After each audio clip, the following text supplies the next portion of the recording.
Hello everyone, welcome to my channel class 12th math with Priya. हम chapter पढ़ रहे हैं, चैप्टर नंबर 7 इंटीग्रल्स। एंड पिछली क्लासेस में हमने देखा है एक्सरसाइज 7.1, जिसमें हमने बेसिकली यूज़ किया था मेथड ऑफ इंस्पेक्शन एंड जो भी हमने फॉर्मूले लर्न किए हुए हैं वो यूज़ किए थे। आज की क्लास में हम देखने वाले हैं एक्सरसाइज 7.2 का क्वेश्चन नंबर 1 एंड उसको हम किस तरीके से सॉल्व कर सकते हैं। एक्सरसाइज 7.2 को वो देखने वाले हैं।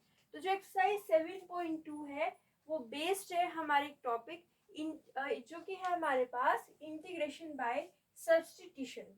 तो हमारे पास मेथड ऑफ इंटीग्रेशन यानी कि इंटीग्रेशन को करने के बहुत सारे मेथड्स हैं, जिनमें से हमारे पास 3 मेन है: integration by substitution, integration by partial fraction and third है इंटीग्रेशन बाय पार्ट्स। तो ये जो 3 टॉपिक्स है ये आपके डेफिनेट इंटीग्रल्स में बहुत ज़्यादा इंपॉर्टेंट है, जिसमें एक्सरसाइज 7.2 जो है वो बेस्ड है इंटीग्रेशन बाय सब्स्टिट्यूशन पे। तो ये क्या कहता है इसके बारे में आज की क्लास में हम देखने वाले हैं। तो ये क्या कहता है, सब्स्टिट्यूशन का क्या मतलब होता है? किसी भी चीज़ को रिप्लेस कर देना। अभी जो मेथड है ये आपको इंटीग्रेशन फाइंड करने में हेल्प करने वाला है। किस तरीके से हेल्प करने वाला है, चलिए देखते हैं। तो अगर आपको किसी फंक्शन का इंटीग्रेशन फाइंड करना है और उसको ऑब्जर्व करने के बाद में आपको पता चल रहा है कि वहाँ पे एक कोई फंक्शन है और उसका डिफरेंशिएशन, उसका डेरिवेटिव आपको वहीं पे मिल रहा है। तो अगर ऐसी कंडीशन हो जाए, कौन सी कंडीशन, कि फंक्शन भी है और उसका डेरिवेटिव भी हमें दिखता है, तो हम इंटीग्रेशन बाय सब्स्टिट्यूशन लगाते हैं। इसमें हम क्या करते हैं, हम फंक्शन को ले लेते हैं टी, मतलब हमने इसको रिप्लेस कर दिया, इसको सब्स्टिट्यूट कर दिया। फंक्शन को हम टी से सब्स्टिट्यूट कर देंगे। सब्स्टिट्यूट करने के बाद में हम क्या करेंगे, डिफरेंशिएशन कर लेंगे both side with respect to x. यहाँ पे एक्स लिखा हुआ है तो एक्स के रिस्पेक्ट में इसको डिफरेंशिएट कर लेंगे बोथ साइड। तो ये जो एफ एक्स है इसका डिफरेंशिएशन क्या हो जाएगा, एफ डैश एक्स। तो ये यहाँ पे हो जाएगा एफ डैश एक्स। और t का डिफरेंशिएशन क्या होगा, t का डिफरेंशिएशन हो जाएगा dt बाई dx। ओके, यहाँ पे इन दोनों को हमने क्या किया, डिफरेंशिएट करा लिया। तो fx का डिफरेंशिएशन हो गया f डैश x और t का डिफरेंशिएशन हो गया dt बाई dx। अब यहाँ पे आप देखिए ये जो dx है, अगर हम इसको इधर दे दे तो ये हो जाएगा f dash x dx is equal to dt। तो हमारे पास dt की वैल्यू आ रही है f dash x D x is equal to D t. हमने यहाँ पे टी एज्यूम किया था एफ एक्स को और हमारे पास डी टी की वैल्यू आ गई है एफ डैश एक्स। अब इन दोनों चीज़ों को हम इस इक्वेशन में फर्स्ट में पुट कर देंगे। ये हमारा क्वेश्चन है, ओरिजिनल जो क्वेश्चन है उसको हमने क्वेश्चन नंबर 1 नाम दिया। अब यहाँ पे देखिए ये जो एफ एक्स डी एक्स है, ये वाला जो टर्म है एफ एक्स डी एक्स, ये किससे रिप्लेस हो जाएगा, डी टी से रिप्लेस हो जाएगा। तो एफ एक्स डी एक्स की जगह पे हम क्या पुट कर देंगे, यहाँ पे डी टी पुट कर देंगे। और जो हमारे पास F X F dash X है, यहाँ पे हम क्या कहेंगे, इसको हम लिख देंगे, यहाँ पे देखिए ये जो है ये तो है टी, ये हमने कहा ये हो गया हमारे पास टी। ओके, और F dash x D x इस पूरे टर्म को हम लिख देंगे डी टी। ठीक है, एक बार फिर से देखिए, ये तो हमने टी अज्यूम किया है और इस वाले टर्म को हम कह देंगे डी टी। तो हम यहाँ पे लिख देंगे डी टी एंड इस टर्म को लिख देंगे टी। फिर इसका इंटीग्रेशन फाइंड करेंगे।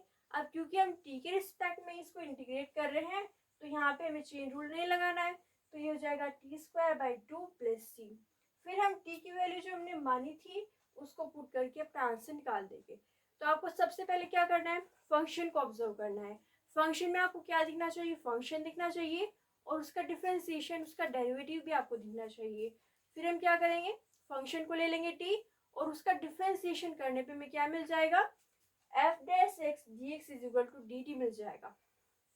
फिर t की वैल्यू, dt की वैल्यू अपने फर्स्ट क्वेश्चन में जो ओरिजिनल क्वेश्चन है उसमें पुट कर देंगे, इंटीग्रेट कर देंगे और जो आंसर आएगा उसमें आंसर आने के बाद में t को रिप्लेस कर देंगे। ये हमारे पास प्रोसीजर होता है।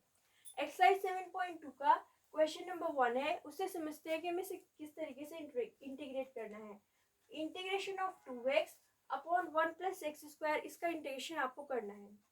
सबसे पहले ऑब्जर्व कीजिए कि कौन सा हमारे पास फंक्शन है और कौन सा उसका डेरिवेटिव है। तो अगर आप यहाँ पे ऑब्जर्व करें तो 1 प्लस एक्स स्क्वायर को अगर हम टी ले लें, अगर हम 1 प्लस एक्स स्क्वायर को ले लें टी, तो इसका डिफरेंशिएशन क्या हो जाएगा, 1 कांस्टेंट है तो इसका डिफरेंशिएशन हो जाएगा 0, प्लस 2x का डिफरेंशिएशन क्या हो जाएगा, यहाँ पे x की पावर 2 का डिफरेंशिएशन क्या हो जाएगा 2x, और ये हो जाएगा हमारे पास dt बाई dx। तो 1 का हो गया 0, x की पावर 2 का डिफरेंशिएशन क्या हो गया 2x हो गया, और यहाँ पे क्या आ गया dt बाई dx आ गया। अब dx को अगर हम इधर रिप्लेस कर देंगे तो हमें क्या मिलेगा, हमें मिलेगा 2x dx is equal to dt।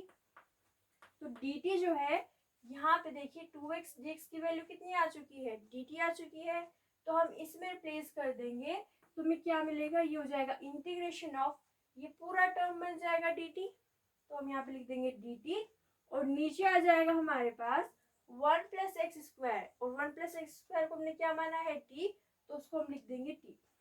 अब देखिए यहाँ पे इंटीग्रेशन ऑफ 1 अपॉन टी क्या होता है, इंटीग्रेशन ऑफ 1 अपॉन टी होगा log t, और क्योंकि हम t के रिस्पेक्ट में ही इंटीग्रेट कर रहे हैं तो चेन रूल लेने लगेगा, तो ये हो जाएगा हमारे पास log t और प्लस में आ जाएगा c।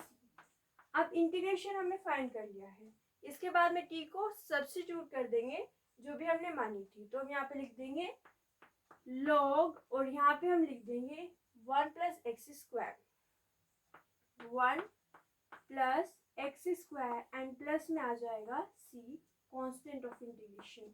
तो ये हो जाएगा इसका आंसर। एक बार फिर से देखिए, हमने पहले ऑब्जर्व किया कि कौन सा फंक्शन है और कौन सा उसका डेरिवेटिव है। 1 प्लस एक्स स्क्वायर को लिया t, तो उसका डिफरेंशिएशन क्या हो गया 2x dx is equal to dt, और यहाँ पे हमने इसकी जगह पे रख दिया dt और इसकी जगह पे रख दिया t, तो इसका इंटीग्रेशन क्या होता है log t होता है। t की जगह पे सब्स्टिट्यूट कर दी वो वैल्यू जो कि हमने यहाँ पे स्टार्टिंग में मानी थी। अब आप ये भी पूछ सकते हैं कि यहाँ पे एक्स स्क्वायर को t ले लेते तो भी उसका डिफरेंशिएशन 2x dx होता, बट अगर हमारे पास ये पूरा जो है वो गायब हो रहा है, यहाँ से ये हट रहा है पूरा, तो हम अपने क्वेश्चन को सिंप्लीफाई करने के लिए यहाँ पे ले लेंगे, क्योंकि ये कांस्टेंट है, इससे कोई फर्क नहीं पड़ेगा, इसका डिफरेंशिएशन तो 0 ही होता है। तो ये हमारे पास एक्सरसाइज 7.1 का क्वेश्चन नंबर 1। एक बार फिर से सब कुछ रिकॉल करते हैं। हम पढ़ रहे हैं इंटीग्रेशन बाय सब्स्टिट्यूशन, उसमें हमने देखा कि किस तरीके से सॉल्व किया जाता है।